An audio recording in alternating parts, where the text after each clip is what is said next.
আমি অভিজ্ঞতা শুনে যাচ্ছি যখন সরকার থেকে যে নিয়ম দিচ্ছে 1 মাসের মধ্যে 1 মাসের মধ্যে আমাদের যেটা চাপিয়ে দিচ্ছে আমি যাচ্ছি যে ওটা একটু শিবির করলে আমাদের জন্য ভালো হয়ে যাচ্ছে। যেমন টিম বজায় রেখে একজন 1 মাস আগে জানানো হয়তো হবে কিনা হলে আদৌ আমি জানি না, 1 মাস আগে জানানো একটা বাড়তি বেশি। তারপরে আপনার ক্যালকুলেটার বিষয়টা বললাম যে ক্যালকুলেটার বোঝাবে দেয় 1 সপ্তাহ আগে, তাহলে আপনারা এমন হইলে আজকে থেকে আপনারা বলতেন আমরা ওরকম ক্যালকুলেটার কিনে নিতাম, আমরা অভ্যস্ত হয়ে যেতাম। এখন আপনি যদি বলেন 1 সপ্তাহ আগে আমার একটা ক্যালকুলেটার সাথে আমাদের ক্যালকুলেটার মুখস্থটাই থাকে সায়েন্স স্টুডেন্ট, অনেকটাই মুখস্থ থাকে, হালকা মুখস্থ থাকে। কিন্তু যখন আমরা নতুন নিউ ক্যালকুলেটার ইউজ করবো তখন তো আমার দেখতে দেখতে আপনি নিজেও জানেন সায়েন্স স্টুডেন্টগুলো বলবেন যে ম্যাথের এমসিকিউ 25 মিনিটে 25টাও আদর থাকে। এখন পরীক্ষা পেছানোর পেছনে কোনো যৌক্তিকতা রয়েছে কিনা? অবশ্যই যৌক্তিকতা রয়েছে কিছু ক্ষেত্রে, তবে আমার ক্ষেত্রে আমার ক্ষেত্রে না, অনেক ক্ষেত্রে হতে পারে যেমন সিলেবাস শেষ হয়েছে, সেক্ষেত্রে অনেকে রেজাল্ট খারাপ হতে পারে কিংবা অনেকে ফেল করতে পারে। আমি তো অনেকে বলছে জুলাই আন্দোলন তাদের সময় হ্যাঁ দিয়েছে। অবশ্যই, এটা একেবারে সঠিক কথাই বলছে। জুলাই আন্দোলনে এই 15 তারিখ থেকে আমার টেস্ট পরীক্ষা না, এটা ফ্রি টেস্ট পরীক্ষা চলতেছিল।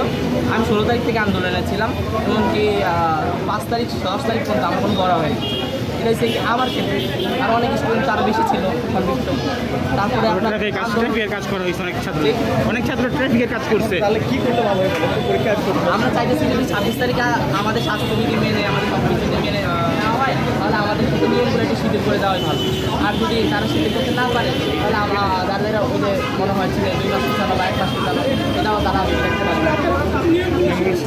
আমরা নিয়ে চাইছি 3জন শিক্ষার্থীর জন্য একজন শিক্ষক, 3 ফিট দূরত্ব একজন শিক্ষার্থী, তারপরে ক্যালকুলেটারের বিষয়গুলো। আচ্ছা, 3 ফিট দূরত্বের সমস্যাটা কোথায়? মানে এটাতে কি সমস্যা হবে 3 ফিট দূরত্বে বসলে? এটা বলেন যে সমস্যাটা কি হবে? ভাই প্লিজ কোঅপারেশনের বিষয়টা তো বুঝতে হবে। আপনার তো ভাই স্টুডেন্ট, আপনার স্টুডেন্ট বয়স পার করছেন না, আপনি আমরা তো সাংবাদিকতা পার বলতেছেন, তাহলে আমাদের আটকানোর জন্য একটু কোশ্চেন করতেছেন। সবসময় তো আমরা স্বাভাবিকভাবে পরীক্ষা আপনাকে দিই। আমি এখন সায়েন্স কোশ্চেন করে 3 জন আটকে যাবে এই তো। বলবো আইনস্টাইন থিওরি জিজ্ঞাসা করবো। আমরা সাংবাদিকতায় পড়ছি। আচ্ছা, যাই হোক, তিনি বলছেন যে 3 ফিটের মধ্যে সমস্যাগুলো বেশ স্বাভাবিকভাবে দিয়েও অভ্যস্ত আমরা। 3 ফিট দূরত্ব হঠাৎ করে দিল, পরীক্ষা দিয়ে অভ্যস্ত। হঠাৎ করে 3 ফিট দূরত্ব। এখন যদি 3 ফিট দূরত্ব হয় আমার পরীক্ষা দিতে সমস্যা নেই, আর রেজাল্ট খারাপ হলে যে শিক্ষার্থীগুলো মৃত্যুবরণ করবে সরকার দায় আগে বলবে আমরা সরকার দায় নিয়ে নেবো, তারপর নিয়ে নেব সরকারকে দায় নিয়ে নেবো, শিক্ষা বোর্ড দায় নিয়ে নেবে। বাকি যাচ্ছি আমার বক্তব্য আমি সেই দিতে যাইতেছি, প্লিজ আমার বারবার মানে আচ্ছা ভাই রেজাল্ট খারাপ হলে সে মৃত্যু অনেক শিক্ষার্থী করে। আপনি কি নতুন বাংলাদেশে এলাকার ফ্যামিলি প্রেশার আপনি জানেন না, আপনারা জানেন কিংবা জানেন না আমি জানি না, বাবা মা ভাই বোন আত্মীয় স্বজন পদে পদে